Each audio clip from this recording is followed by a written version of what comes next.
ఇవాళ భారతీయ జనతా పార్టీ మళ్ళీ తీసుకున్న నిర్ణయం దురదృష్టకరం అని అనిపిస్తుంది. ఇవాళ పాకిస్తాన్కి క్లీన్ చిట్ ఇస్తుంది. టెర్రరిజానికి నేషనాలిటీ అనేది లేదు. భారతీయ జనతా పార్టీ మీద కాకరి చుంచబుద్ధి అవుతుంది. సిగ్గుశరం ఉన్నదా భారతీయ జనతా పార్టీకి అని అనిపిస్తుంది. నేను తీవ్రవాద స్థావరాలను పేల్చినానని చెప్పినావు. పేల్చినావు పాకిస్తాన్లో. వాళ్ళ పాకిస్తాన్ తీవ్రవాద తత్వాన్ని పెంచి పోషిస్తుందా లేదా? వాళ్ళు గడివిగనికి స్టేట్మెంట్లు ఇచ్చినావా? గడివిగనికి మీ డిప్లొమసీయా? జిగర్ల దమ్ము లేదా? దేశాన్ని తాకట్టు పెడతారా? అప్పుడు మళ్ళీ నీకు రాహుల్ గాంధీకి తేడా ఏముంటుందండి? భారతీయ జనతా పార్టీ నాయకులు అని అడుగుతున్నా. నువ్వు హిందుత్వానికి ఇక్కడ పీక్ కట్టలు కట్టింది ఏం లేదు. ఆడ కాఫీర్ అని చెప్పి మమ్మల్ని హతమారుస్తుంటే పీక్ కట్టలు కట్టింది ఏం లేదు. తరుణ్ కటిక్కి న్యాయం జరగదు. ఇక్కడ కార్యకర్తలు బలవుతుంటే మీరు నాయకులై పదవులు తీసుకుంటా మన విశ్వగురు అనే మాటలు ఎందుకు వస్తున్నాయి? నాకు అర్థం కాదు. కానీ పుణ్యానికి ఇస్తుండా వీళ్ళు పైసలు పెట్టి కొంటలేమా? ఆడియకపోతే ఇంకొక దగ్గర కొంటాం. ఓ పర్సంటేజ్ రష్యా దగ్గర ఎక్కువ ఉంచుతాం. కొత్త అమెరికా దగ్గర కొంటాం. కొనుడైతే పక్కా కదా. అరే 8th గ్రేడ్ సిటిజన్ లెక్కనే ఉన్నావు నీ ప్రభుత్వం వచ్చినాక కూడా. నువ్వు ప్రాబ్లం ఆడున్నది హిందూ. ఒక దగ్గర భారత్ నిజంగా చెప్పాలనంటే మంచిగా యాక్షన్ తీసుకున్నది as far as Rafales are concern. నా స్ట్రాటజిక్ అడ్వాంటేజ్ నా ఫేవర్లో లేకపోతే నేను నీ దగ్గర ఎందుకు తీసుకుంటాను? ఇంకొక దగ్గర ఇవాళ భారతీయ జనతా పార్టీ మళ్ళీ తీసుకున్న నిర్ణయం నిజంగా చెప్పాలనంటే దురదృష్టకరం అని అనిపిస్తున్నది. ఇవాళ పాకిస్తాన్కి క్లీన్ చిట్ SCO సమిట్ జరిగింది. షాంఘై కార్పొరేషన్ ఆర్గనైజేషన్ ఏదైతే ఉందో అక్కడ మన డిఫెన్స్ మినిస్టర్ బిషేక్లా ఆయన స్పీచ్ ఇచ్చారు. ఇది 2-3 రోజుల కిందనో ఇప్పుడు జరిగింది అనుకుంటే, if I'm not wrong, around 29th of April మొన్న. రాజ్నాథ్ సింగ్ గారు మన రక్షణ డిఫెన్స్ మినిస్టర్ అక్కడ పోయి ఆయన స్పీచ్ ఇచ్చారు. అయితే క్లీన్ చిట్ పాకిస్తాన్కి ఏమి ఇచ్చిండు అని అనేది ఒక పెద్ద క్వశ్చన్. ఇండియన్ ఎక్స్ప్రెస్లో వచ్చిన కథనం హైలైట్ ఏంది తెలుసా? దరిద్రం దండయాత్ర చేస్తున్నారు అంటారు. కాంగ్రెస్ భారతీయ జనతా పార్టీని ఉతికేస్తున్నది. ఇవాళ మనసుంటోళ్ళు కాంగ్రెస్కి సమర్థిస్తున్నారు. మీరు వింటుంది కరెక్ట్. ఇవాళ మనమే కాంగ్రెస్కి సపోర్ట్ చేయాల్సి వస్తుంది ఈ విషయంలో. ఎందుకు అని అంటే మనకు పుట్టినప్పటి నుంచి ఇప్పటిదాకా ఏం చెప్పారు? పాకిస్తాన్ అనేటోడు మన దుష్మన్ నేషన్. ఆయన హర్కత్లు కూడా మనకు ఎప్పుడు కూడా ఇబ్బందికరంగానే ఉండే. ఆబ్వియస్గా వాడు ఎప్పుడు కూడా మనకు ఫేవర్గా చేసే ప్రయత్నం ఎన్నడూ చేయలేదు. భారత్ని ఎప్పుడు కూడా కాలుగుంజే ప్రయత్నమే చేసిండు, లేకపోతే భారత్ని మిటాంచే ప్రయత్నమే చేసిండు. వాడు కులే ఆమ్ ఏమని చెప్తాడు? బ్లీడ్ ఇండియా విత్ 1000 cuts అని చెప్పి మాట్లాడతాడు వాడు. సో ఆబ్వియస్గా వాడికి భారత్ మీద ప్రేమ కంటే ఎక్కువ, ద్వేషం కంటే ఎక్కువ గ్రినా అనేది అంటారు కదా, గ్రినా అనేది వాడికి నిలువెత్తున్నది. ఇప్పుడు క్వశ్చన్ ఏందని అంటే ఫ్రెండ్స్, రాజ్నాథ్ సింగ్ గారు షాంఘై కార్పొరేషన్ ఆర్గనైజేషన్ అక్కడ ఏదైతే జరుగుతున్నదో అక్కడ పోయిన తర్వాత ఆయన అన్న స్టేట్మెంట్ అనేది నిజంగా చాలా మంది భారతీయులకు ఇబ్బందికరంగా ఉండే. ఎట్లున్నదని అంటే ఆయన ఏమన్నాడంటే, ఇప్పుడు ఈ టెర్రరిజం అని అంటాం కదా, ఈ టెర్రరిజానికి నేషనాలిటీ అనేది లేదు, థియాలజీ అనేది లేదు అని చెప్పి చెప్తారు. ఎప్పుడైతే నువ్వు ఇట్లాంటి స్టేట్మెంట్లు మాట్లాడుతావు చూడు, నిజంగా చెప్పాలంటే భారతీయ జనతా పార్టీ మీద కాకరి చుంచబుద్ధి అవుతుంది. సిగ్గుశరం ఉన్నదా భారతీయ జనతా పార్టీకి అని అనిపిస్తుంది. ఇప్పుడు పహల్గామ్ జరిగిన 1 year తర్వాత పహల్గామ్లో ఏం జరిగిందండి? నీ ధర్మం ఏంది అని అడిగిన తర్వాత వాడు ISI ఏజెంట్ ఒకడు, వాడు ట్రైనీ ఆపరేటివ్, వాడే వీళ్ళందరినీ రిక్రూట్ చేసి వాడిండు, వాడిని స్కెచ్లు వేసినాం, అంతేసినాం. వీడు ISI లింక్ ఉన్నదని చెప్పి, పాకిస్తాన్ లింక్ ఉన్నదని చెప్పి మనం అందరం మాట్లాడినాం. ఇది మనం మాట్లాడుకోలేదా? ఇదే ఛానల్లో మనం ఎన్నోసార్లు డంకెప్పే చోటు మాట్లాడుకున్నాం. ఇలా మాట్లాడుకున్న తర్వాత రాజ్నాథ్ సింగ్ గారు అక్కడికి పోయిన తర్వాత మన తీవ్రవాద తత్వానికి దేశం ఉండదు, దానికి ఏ మతం ఉండదు అని చెప్పి ఇట్లా శిల్క పలుకులు మాట్లాడితే వీళ్ళని ఏం చేయాలి? ఏం అవలగాలని అనుకున్నారా భారతీయులని అంటే? లేకపోతే హిందూ అనేటోడు పిచ్చోడు అని అనుకున్నారా? మీరు ఏది చెప్తే ఆ స్టోరీలని నమ్మి కూర్చోనికే వెనకటి ఆపరేషన్ సింధూర్ జరుగుతుంటే ముచ్చట్లు ఎవరైనా డినై చేస్తారా అయ్యాల ఈ విషయాలు? ఇప్పుడు చూడసక్కని ముచ్చట్లు ఏందని అంటే, ఆపరేషన్ సింధూర్ అప్పుడు కూడా ఒళ్ళు మండింది. అప్పుడు కూడా మేము అప్పుడే పేల్చేద్దామని అనుకున్నాము ఆపరేషన్ సింధూర్ అప్పుడు. వీళ్ళందరూ వాళ్ళు నమాజ్ చదువుతుండే, అందుకే మేము వాళ్ళకి జర టైం ఇచ్చినాం. ఇప్పుడు నేను ఒక సింపుల్ చెప్తున్నా. ఆ పహల్గామ్లో ఏమైందండి? వచ్చిండ్రు, నీ పేరు అడిగిండ్రు, నీ ప్యాంట్ ఇప్పి చూసిండ్రు, ఆ తర్వాత నువ్వు కాఫీర్ అని తెలిసిన తర్వాత నిన్ను చంపిండ్రు. ఇది పహల్గామ్లో జరిగింది. నిన్న కాక మొన్న ముంబైలో కూడా గిదే జరిగింది. వాడు నీ పేరు అడిగిండు, నీ కలమా చదవ నీకు వస్తుందా అని అన్నాడు, రాదు అని అంటే నిన్ను చంపిండు. ఈ మోడస్ ఆపరెండి అనేది పలు చోట్లలో జరిగింది.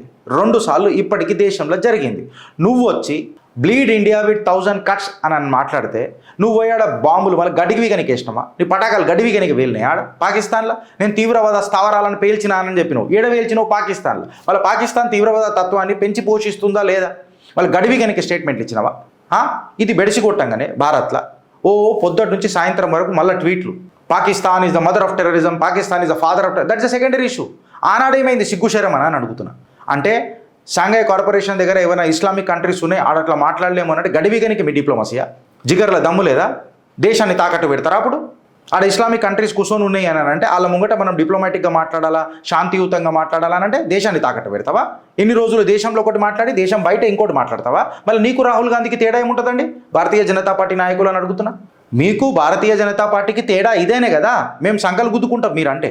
బట్ ఇవాళ మీకు వాళ్ళకు తేడా ఏమున్నదంటే ఇలా కాంగ్రెస్ వాడు మిమ్మల్ని తిరుగుతుంటే తలకాయ పెట్టుకుంటారు అని చెప్పి మాట్లాడుతున్నాను. రాజ్నాథ్ సింగ్ గారు మళ్ళీ ఇండియాకి వచ్చిన తర్వాత ఆపరేషన్ సింధూర్ మేము చేసినప్పుడు అది మాంతల మేమే ఆపినాం తప్ప, కానీ ఎవడు మాకేం చెప్పలేదని చెప్పి ఓ సంకలు గుద్దుకొని డడ్డనకర డింకా అని చెప్పి దండోర కొట్టిరు. మేము తలుసుకున్నాం కాబట్టి, మేము ఆపాలనుకున్నాం కాబట్టి ఆపినాం తప్ప మేము ఇట్లా తలుసుకుని ఉంటే దాన్ని ఇంకా ప్రొలాంగ్ చేస్తుండే అని చెప్పి మాట్లాడి. ఫస్ట్ ఆఫ్ ఆల్ మీకు జిగర్లో దమ్ముందా అని అడుగుతున్నా. ఇవాళ నేను అడుగుతున్నా, వేరేవాడు కాదు. ఎందుకు అడుగుతున్నానంటే మేము ఎందుకు ఆపాలనుకున్నారు? పాకిస్తాన్ వాడు ఆపిండా మన మీద? ఇప్పుడు ఫర్ ఎగ్జాంపుల్ చిన్నగా చెప్తున్నా నేను, లెబనాన్తో ఆడు మాట్లాడుతున్నాడు కదా, బాత్చీత్తో చెల్ రీతినా. లెబనాన్తో ఇజ్రాయెల్ వాడిది వాడు అయినా స్ట్రైక్ చేస్తున్నాడు.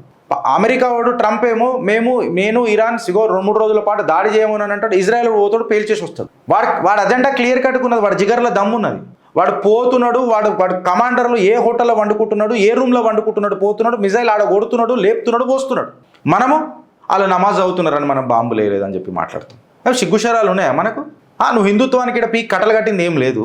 ఆడ కాఫీర్ అని చెప్పి మమ్మల్ని హతమారుస్తుంటే పీక్ కట్టలు కట్టింది ఏం లేదు. తరుణ్ కటిక్కి న్యాయం జరగదు. ఇక్కడ కార్యకర్తలు బలవుతుంటే మీరు నాయకులై పదవులు తీసుకుంటా మళ్ళీ విశ్వగురు అనే మాటలు ఎందుకు వస్తున్నాయి రాబోయే నాకు అర్థం కాదు. కానీ ఎందుకు వస్తాయి విశ్వగురు అనే మాటలు? ఒక క్లారిటీ మీద ఉండాలి కదా మనం.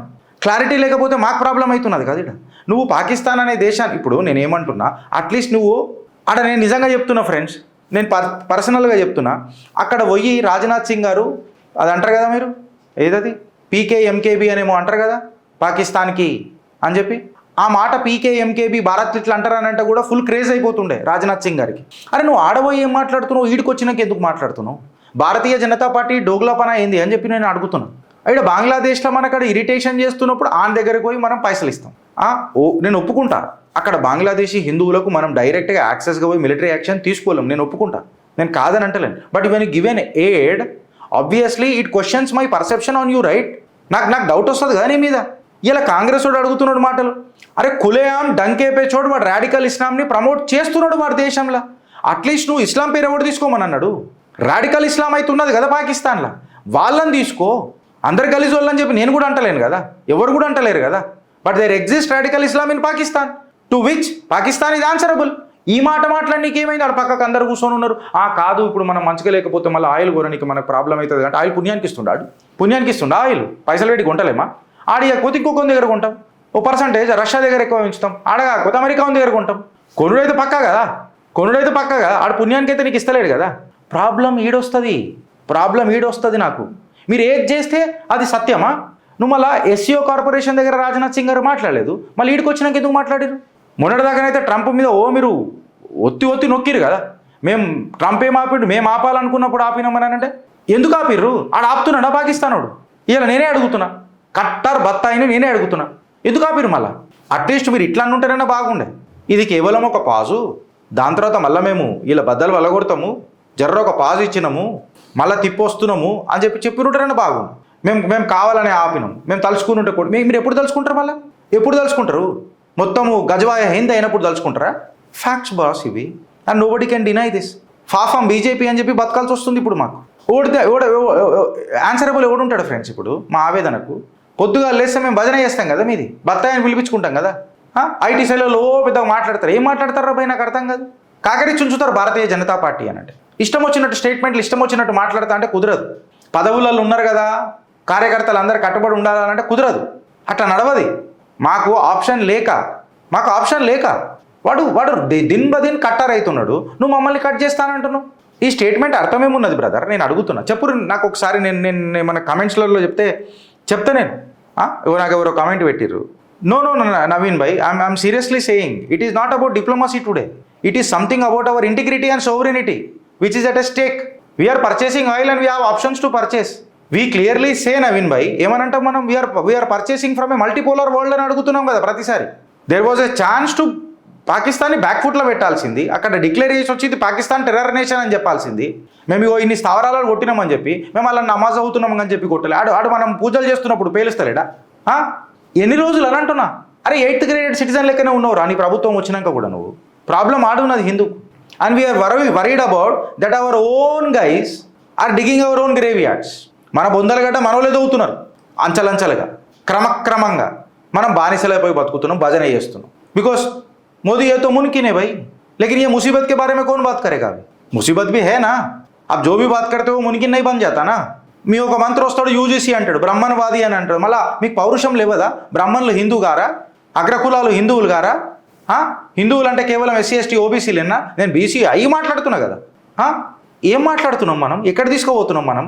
యూజీసీ లాంటి చట్టాలు తీసుకొని వచ్చి ఏదైనా ఛానల్ ఎవరైనా మాట్లాడిరా యూజీసీ మీద? ఒక చిత్రగుప్త తప్ప మన తెలుగు రాష్ట్రాలలో డిలిమిటేషన్ మీద ఉన్నంత చర్చ యూజీసీ మీద లేకుండా ఎప్పుడు?